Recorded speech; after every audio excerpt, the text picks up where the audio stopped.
Hey guys, in this video we are going to start off with a new chapter of class 12 organic chemistry, which is haloalkanes and haloarenes. It's the first chapter of organic chemistry, right? So yeah, let's start off.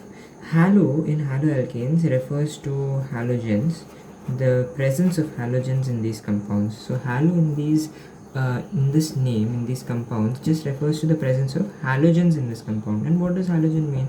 That they are the group 17 elements in the periodic table, like fluorine, chlorine, bromine, iodine, right? And then alkanes here just refer to straight chain hydrocarbons, right? Straight chain hydrocarbons, right? They are also called aliphatic hydrocarbons, right? So as that. And then halo again here in haloarenes refers to the halogen, the presence of halogens in these compounds. And arenes simply mean the presence of aromatic ringed compounds, right? Aromatic ringed compounds, like we said that straight chain aliphatic compounds, the same way these are aromatic ringed compounds, right? Let's just give you an example. So like straight chain aliphatic, meaning CH3, CH2, CH3. This is propane, right? It's straight, right? It's straight. There's no rings being formed. And over here, this is like a benzene ring. The example of this is a benzene ring. This is a ringed compound, right? So benzene ring. So this is the meaning of haloalkanes and haloarenes. So let's just try to understand the definition of haloalkanes and haloarenes. So I'll just say the definition. When we replace, so basically the replacement of hydrogen atoms in an aliphatic hydrocarbon by halogen atoms, the replacement of hydrogen atoms in aliphatic hydrocarbon chain by halogen atoms leads to the formation of haloalkanes, and the replacement of hydrogen atoms in an aromatic ringed compound or ringed chain by halogen atoms, the replacement of hydrogen atoms in an aromatic ringed compound by halogen atoms leads to the formation of haloarenes. Let me just write the definition down. Right, so this is the definition, and I have to tell you something else, that in this chapter we will be representing halogen atoms by a capital X. So wherever you see an X, then that would just mean that we're talking about a halogen atom, right? So after the definition, we'll just move on to understanding what are the applications of these haloalkanes and haloarenes in our day-to-day lives, right? So yeah, right, so the applications. So these haloalkanes and haloarenes are actually very useful compounds. They're used in very different forms of medicines, right? For example, chloramphenicol. Right, chloramphenicol is actually a chlorine-containing antibiotic. Obviously, chloram. It's written in the name itself. It's chloram. There's an M here. So chloramphenicol. It's a chlorine-containing antibiotic, which helps in the treatment of typhoid fever. Right. Yeah. And then there is chloroquine. Right, chloroquine. It's again helping in the treatment of malaria. It's a medicine, helps in the treatment of malaria. Then there is a hormone that our body produces, which is called thyroxine, right? The absence of which causes goiter, which is like severe inflammation of the thyroid gland, and then absence causes goiter, right? And then there is haloarenes. Right, haloarenes are used as anesthetics, right? Anesthetics. So then there is a certain fully fluorinated compound, right? Certain fully fluorinated compounds, right, which are used as blood substitutes, actually blood substitutes. Right, so these are the applications. See, as we can see, these are just a few applications that have been written in that have been mentioned in the book. But as you can see, like haloalkanes and haloarenes, why we are learning them is because they have such wide applications in our day-to-day lives. So now we learn about the classification of haloalkanes and haloarenes. So first classification is based on the number of halogen atoms in the compound. Let's just imagine that in a hydrocarbon there is only one halogen atom attached to it. It is still an alkyl or an halide, but it is called monohalo alkane, or it may, if it is a straight chain, it is called a monohalo alkane, or if it is a ringed compound, it is called a monohalo arene, right? So it has only one halogen atom in the whole compound, right? Only one halogen atom. So if there are two halogen atoms in the whole compound, then it is called di. If there are more than three, like it is called poly, right? Poly, then you can just say dihaloalkane or dihaloarene, polyhaloalkane or polyhaloarene, right? So that is that. And then we will learn about the classification of compounds based on their hybridization, right? So the first classification was based on the number of halogen atoms in the compound, right? So is it based on the number of, if there is only one halogen atom, it's called a monohalo compound. If there are two, it's called dihalo compounds. And then if there are more than three, it is called polyhalo compounds, right? So the next type of classification is based on the hybridization of the carbon atom. So if we are saying that there is a CX bond in halogen, like in haloalkanes and haloarenes, right? So if in the CX bond the carbon is sp3 hybridized, then we classify compounds as follows. First, we classify them as primary, secondary, or tertiary. But before understanding that, we need to understand what this sp3 hybridization means. I'm not going in depth in what hybridization means because it is a very big topic, but if you need the topic of hybridization, just comment down below. I will make a separate video about it. But over here in organic chemistry, I'll just tell you right now what hybridization. If I'm saying sp3 hybridized carbon atom, it just means that all the valencies of carbon are fulfilled by single bonds. If two of the valencies of carbon is fulfilled by a double bond, then the carbon is said to be an sp2 hybridized carbon. If it has a triple bond, then it is called an sp hybridized carbon. And there is a rule called more the percentage of S character in its hybridization, better is the overlapping, and hence more is the bond dissociation enthalpy, right? Meaning more the S character, like in this compound it has 25% S character, and in this it is 33.3% as character, and in this it is 50% as character. And just imagine, would it be more difficult to like break a single bond, a double bond, or a triple bond? It'll be obviously more difficult to break a triple bond, right? And hence it has like, so you can say, right, if it has 50% S character, then that means it is having greater or better overlapping, and hence the bond associated enthalpy is high, and it is more difficult to break the bonds, right? So that's that. So first is when we take in the carbon halogen bond, the carbon is sp3 hybridized, so meaning all the valencies of carbon is fulfilled by a single bond, and we classify compounds as primary, secondary, tertiary. If this sp3 hybridized, since it is all single bonds, obviously in this haloalkane, the one of its valencies of carbon will be fulfilled by a halogen atom. The rest can be fulfilled by either a hydrogen atom or another alkyl group or aryl group. What does an alkyl or aryl group mean? See, like let's just take this for an example, methane. This is methane, right? Now since it has four hydrogens, right? If we remove one hydrogen, then carbon would have one valency free, right? And this group is called a methyl group.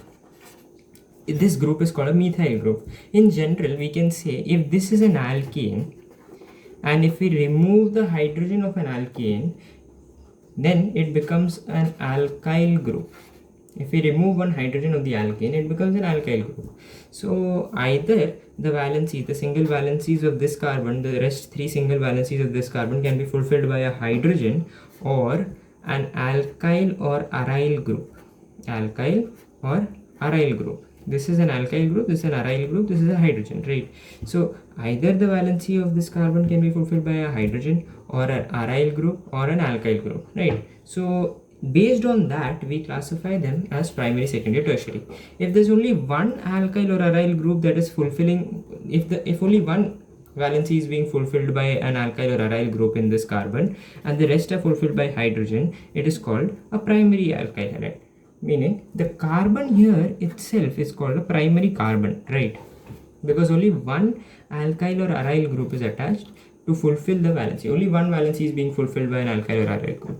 If two valencies of this carbon, if two valencies of the sp3 hybridized carbon are fulfilled by alkyl or aryl groups, it need not be same, hence we put the dash, and then it is called a secondary alkyl halide, and this carbon is said to be a secondary carbon. And if all the three remaining valencies of this carbon, of this sp3 hybridized carbon, is fulfilled by alkyl or aryl groups, which may be different or same, right? The alkyl or aryl groups can be the same alkyl or aryl groups. It can be methyl, methyl, methyl, or it can be methyl, ethane, methyl, ethyl, propyl, right? It need not be the same. And if all the three valencies of carbon, all the remaining three valencies of carbon are fulfilled by alkyl or aryl groups, it is said to be a tertiary alkyl halide, right?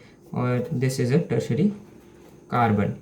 So this is based on the number of alkyl or aryl groups that are present in that are attached to the carbon to which the halogen is attached, right? So now the next type of classification would be, let me just change the page.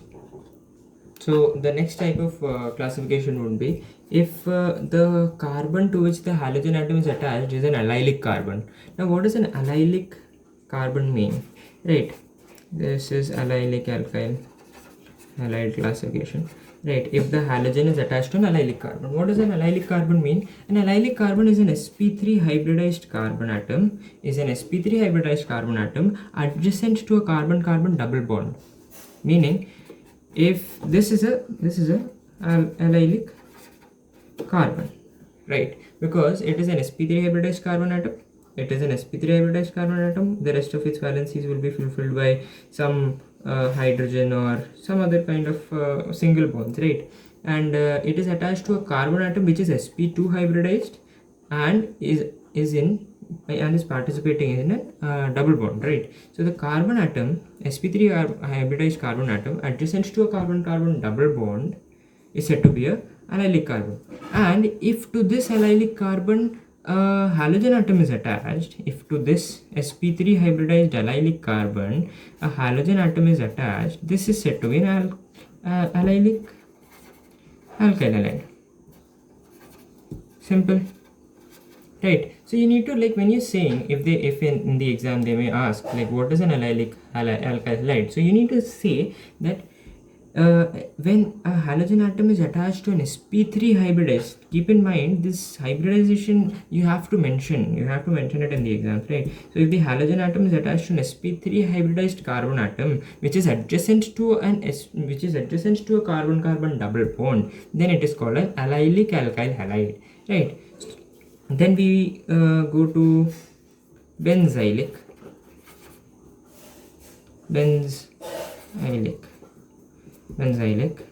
Sorry, I'll just write it again. Benzylic alkyl.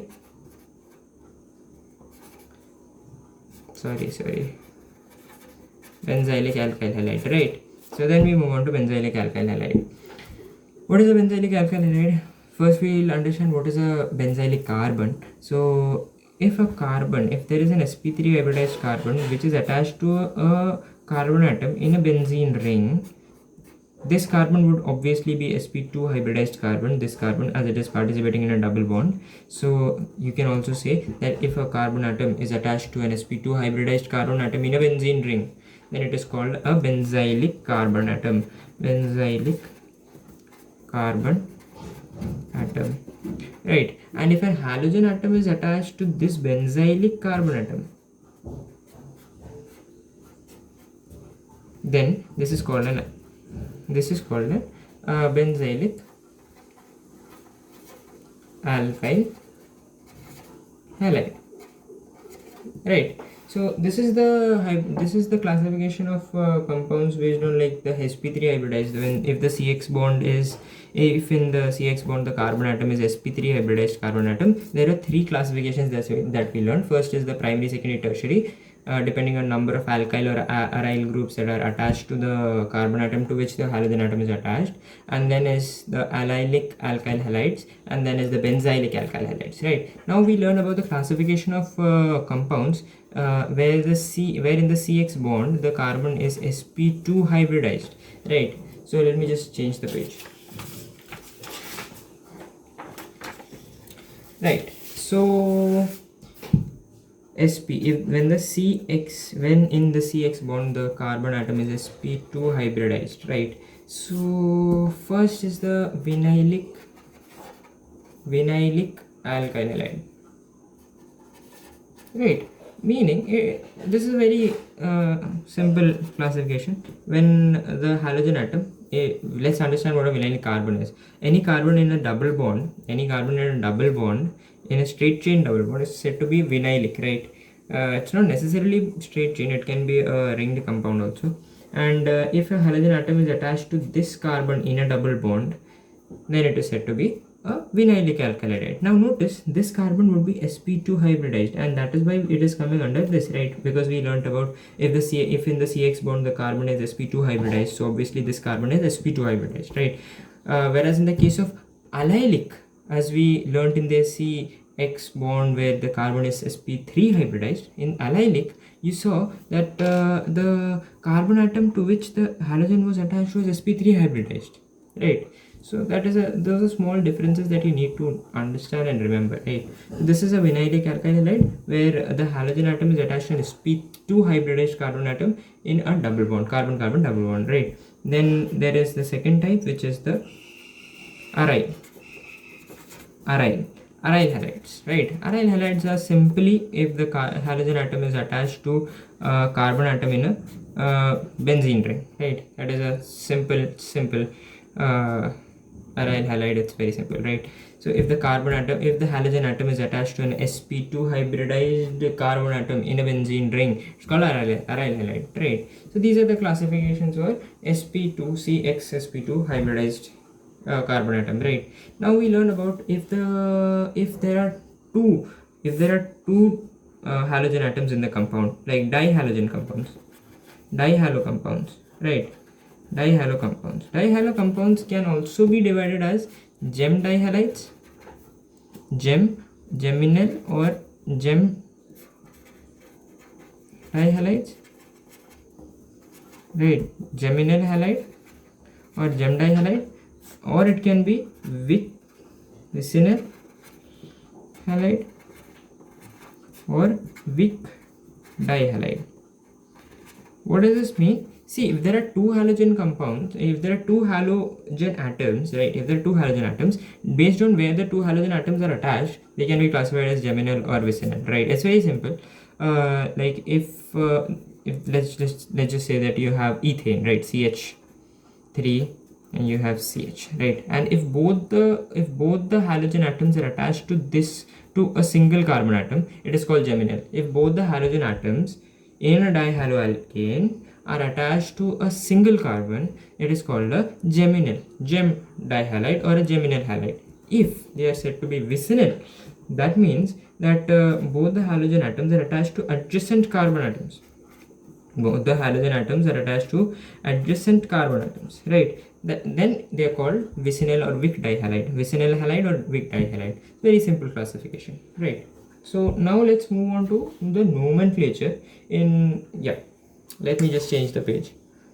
So there's not much to understand in the nomenclature. It's very simple. Haloalkanes,